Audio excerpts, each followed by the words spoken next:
বিসমিল্লাহির রহমানির রহিম। এই দুনিয়ার মধ্যে সবচাইতে ভয়ঙ্কর একটা পাপের নাম হলো আল্লাহ সুবহানাহু ওয়া তাআলার সঙ্গে অংশীদার সাব্যস্ত করা। এই দুনিয়াতে আসমানের নিচে জমিনের উপরে সবচাইতে বড় অপরাধের নাম হলো আল্লাহ সুবহানাহু ওয়া তাআলার সঙ্গে অংশীদার সাব্যস্ত করা, আল্লাহর সঙ্গে শিরিক করা। দলিল সহিহ বুখারীর ৭৫২০ নম্বর হাদিসে বর্ণনা, আন আব্দুল্লাহ قال سألت النبي صلى الله عليه وسلم أي الذنب أعظم عند الله। হযরত আব্দুল্লাহ রাদিয়াল্লাহু আনহু তিনি বর্ণনা করেন, তিনি বলেন, আমি রাসূলুল্লাহ সাল্লাল্লাহু আলাইহি ওয়াসাল্লামকে জিজ্ঞাসা করলাম, আইয়ু যামবি আযম ইনদাল্লাহ, হে আল্লাহর রাসূল, আল্লাহ সুবহানাহু ওয়া তাআলার নিকট সবচেয়ে বড় অপরাধ কোনটা? রাসূলুল্লাহ সাল্লাল্লাহু আলাইহি ওয়াসাল্লাম তিনি বলেন, আনতা জাআলা লিল্লাহি নিদ্দান ওয়া হুয়া খালাকাকা, যে আল্লাহ সুবহানাহু ওয়া তাআলার সঙ্গে শিরিক করা, অথচ সেই আল্লাহ তাআলা তোমাকে সৃষ্টি করিয়েছেন। তাহলে এই পৃথিবীতে সবচাইতে বড় অপরাধের নাম হলো আল্লাহর সঙ্গে শিরিক করা। সূরা লুকমানের 13 নম্বর আয়াতে আল্লাহ সুবহানাহু ওয়া তাআলা বলেছেন, ইন্না শিরকা লাযুলমুন আযীম, নিশ্চয়ই শিরিক হচ্ছে সবচাইতে বড় জুলুম, সবচাইতে বড় অপরাধ। সহিহ বুখারীর 2694 নম্বর, সহিহ বুখারীর 2654 নম্বর হাদিসে বর্ণনা, নবী করিম সাল্লাল্লাহু আলাইহি ওয়াসাল্লাম তিনি বলেন, আলা উনাব্বিউকুম বিআকবারিল কাবাইর।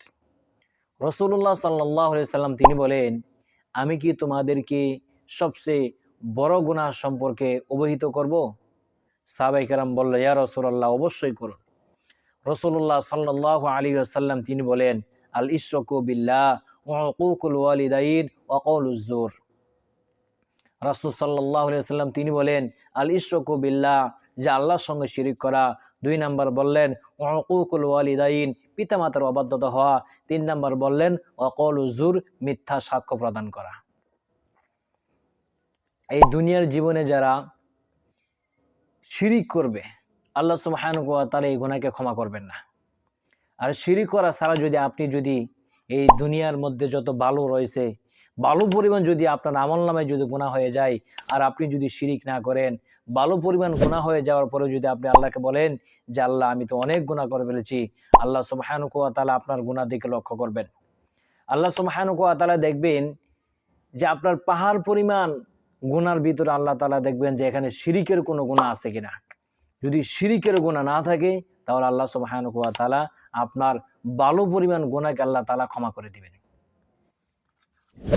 সুনানে তিরমিজির 3540 নম্বর হাদিসে বর্ণনা, এটা হাদিসে কুদসি, আল্লাহ সুবহানাহু ওয়া তাআলা বলেন, ইয়া ইবনা আদম ইন্নাকা লাউ আতাইতানি বিকুরাবিল আরদি খাতায়া সুম্মা লাকিতানি লা তুশরিকু বি শাইআ গফারতু লাকা মা কানা ফিকা ওয়ালা উবালি। রাসূল সাল্লাল্লাহু আলাইহি ওয়াসাল্লাম বলেছেন, আল্লাহ সুবহানাহু ওয়া তাআলা বলেন হাদিসে কুদসি, যে আদম সন্তান, তুমি যদি আমি আল্লাহ সুবহানাহু ওয়া তাআলার কাছে জমিনের বালু পরিমাণ যদি গুনাহ নিয়ে উপস্থিত হয়ে যাও, আর তোমার গুনার ভিতরে যদি শিরকের গুনাহ না থাকে, আল্লাহ সুবহানাহু ওয়া তাআলা বলেন, তোমার বালু পরিমাণ গুনাহকে আমি আল্লাহ ক্ষমা করতে কোনো পরোয়া করি না। তা আল্লাহ সুবহানাহু ওয়া তাআলা আপনার গুনাহকে ক্ষমা করে দিবেন। পাহাড় পরিমাণ গুনাহ যদি হয়, আল্লাহ সুবহানাহু ওয়া তাআলা ক্ষমা করে দিবেন, কিন্তু আপনার গুনার ভিতরে কোনো শিরকের গুনাহ থাকা যাবে না।